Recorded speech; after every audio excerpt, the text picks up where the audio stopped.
Right? So first point is this improves your personality.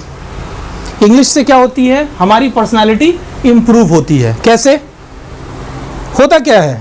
जब हम किसी लोकल लैंग्वेज में बात करते हैं, रीजनल लैंग्वेज में बात करते हैं, तो कहीं ना कहीं हमें ऐसा लगता है कि अरे यार, अगर कोई अंग्रेजी बोलने वाला सामने आ गया, कोई कॉर्पोरेट का बंदा आ गया, या फिर मान लिया जाए कि कोई इंग्लिश स्पीकिंग कोई गाय फर्राटेदार अंग्रेजी फ्लुएंटली इंग्लिश बोले जा रहा है, और आपको ऐसा लगता है कि भैंस के आगे बीन बजाए और भैंस रही पगुराए।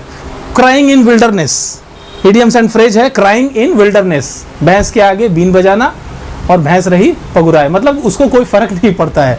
करेक्ट? तो इंग्लिश सीखने से क्या होता है? हमारी पर्सनालिटी इंप्रूव कर जाती है, हमारी पर्सनालिटी में चार चांद लग जाते हैं, हमें एक नया इंसाइट मिलता है, एक नया कॉन्फिडेंस आ जाता है। Yes, I can also speak English and I am not afraid of any person who will be speaking English in front of me.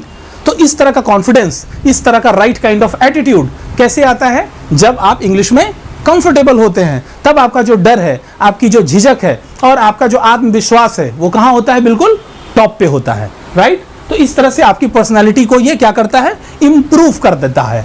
Correct?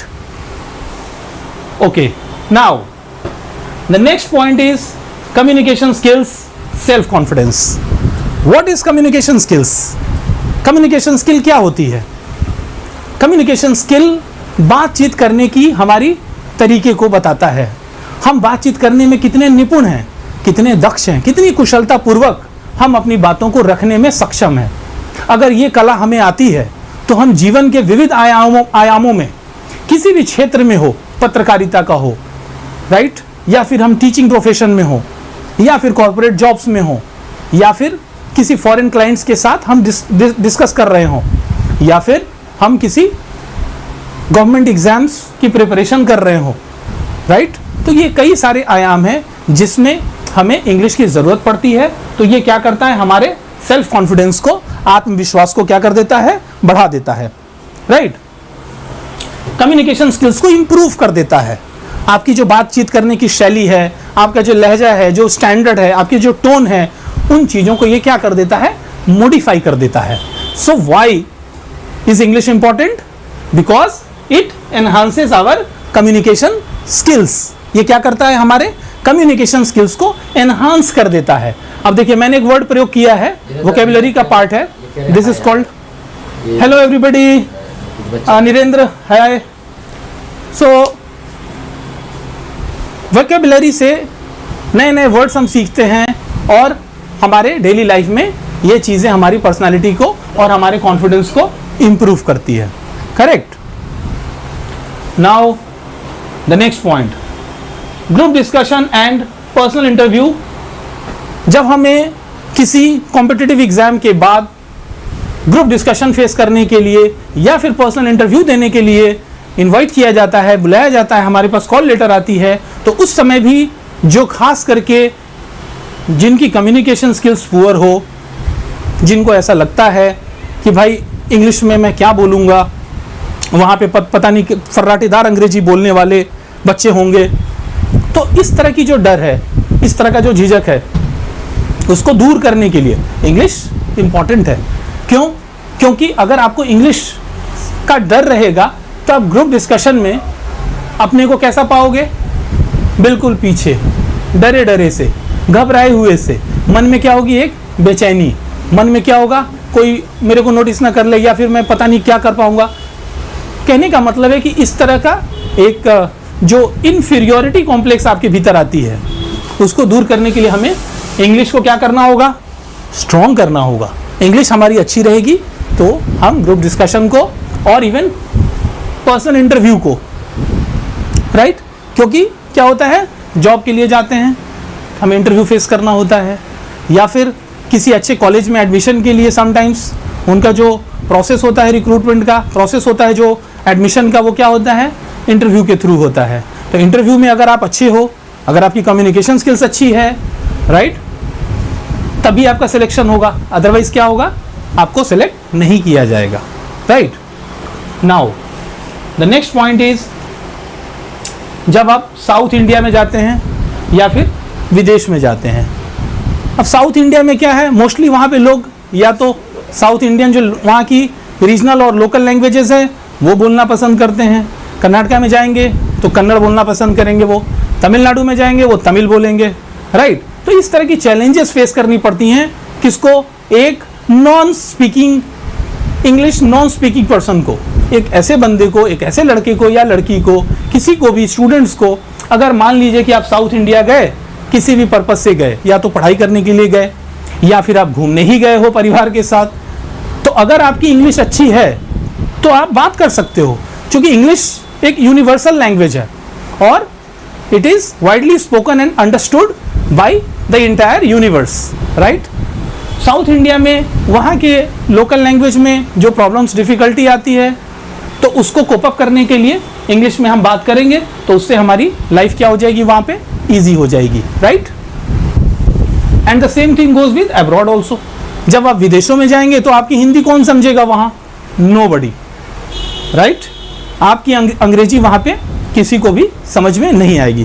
तो ऐसे चीज़ों में हमें क्या करना होगा, हमें अपनी इंग्लिश को इम्प्रूव कर लेना चाहिए, ताकि इस तरह की कभी भी कोई सिचुएशन आए तो आपका कॉन्फिडेंस जरा सा भी नहीं डगमगाए, right.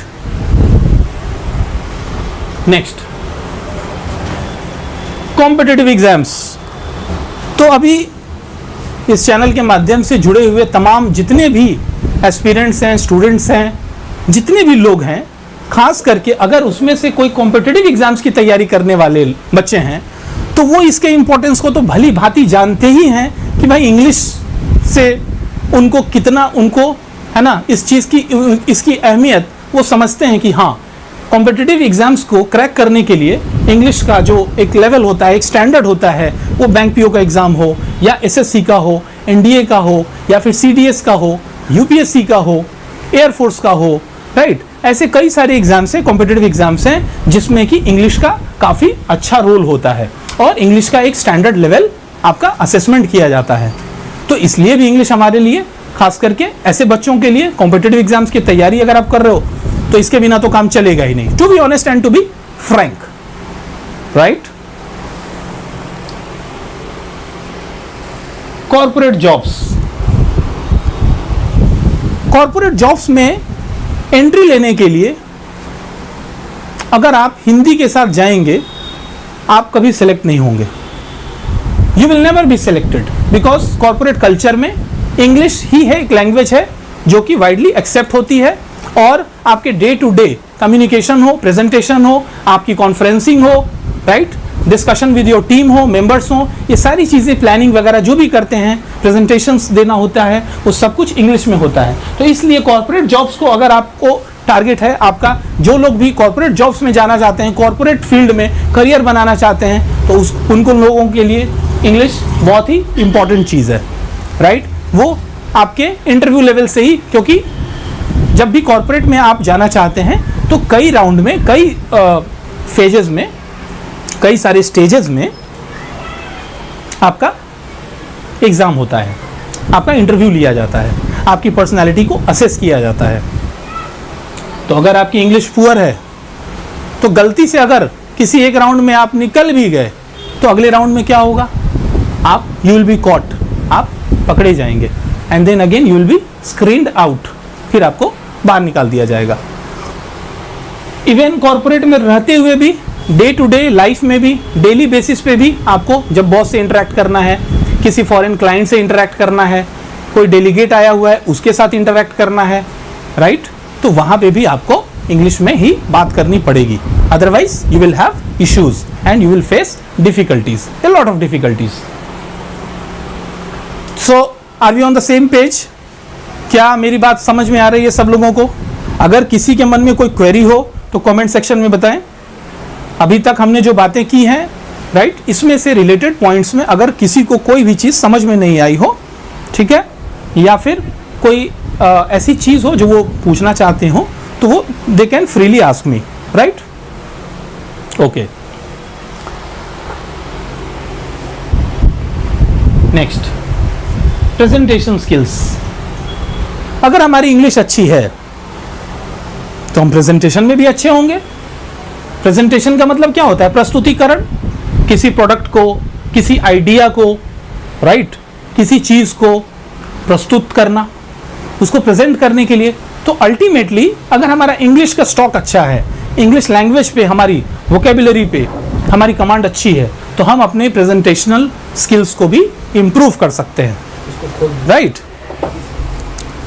So this improves our presentation skills as well, right. ये हमारे, ठीक है, क्योंकि हम डेली लाइफ में तो इंप्रेस होते रहते हैं किसी न किसी फैक्टर्स की वजह से, बट मैंने अपने पर्सनल एक्सपीरियंसेस से देखा है कि खास करके इंग्लिश से लोग बहुत जल्दी इंप्रेस हो जाते हैं। मेरे साथ तो, मैंने तो बहुत बार ट्राई किया है, मैंने बहुत बार देखा है, ठीक है। इसका बहुत ही पॉजिटिव इंपैक्ट पड़ता है। जब भी आप फर्राटेदार अंग्रेजी बोलोगे, सामने वाला बिना आपसे इंप्रेस हुए नहीं जाने वाला। उसको ये चीज तो लगती है कि यार बंदे ने कमांड कर रखा है, अच्छा कुछ तो है यार इसके अंदर, इसकी ग्रामर, इसकी कम्युनिकेशन, इसका एक्सेंट, इसका प्रोनाउंसिएशन स्किल्स, राइट।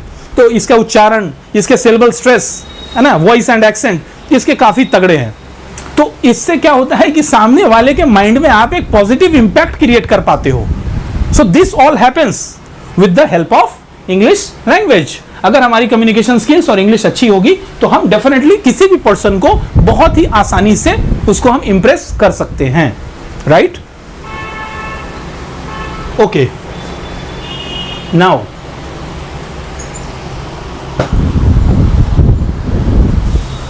एक ब्यूटीफुल सा कोटेशन है हमारे परम आदरणीय स्वामी विवेकानंद जी के द्वारा है। Arise, awake and stop not till the goal is reached. Arise, उठो, अवेक, जागो, एंड स्टॉप नॉट, मत रुको, टिल, तब तक मत रुको जब तक कि द गोल इज रीच्ड, जब तक कि तुम्हारा लक्ष्य पूरा नहीं हो जाता है, राइट।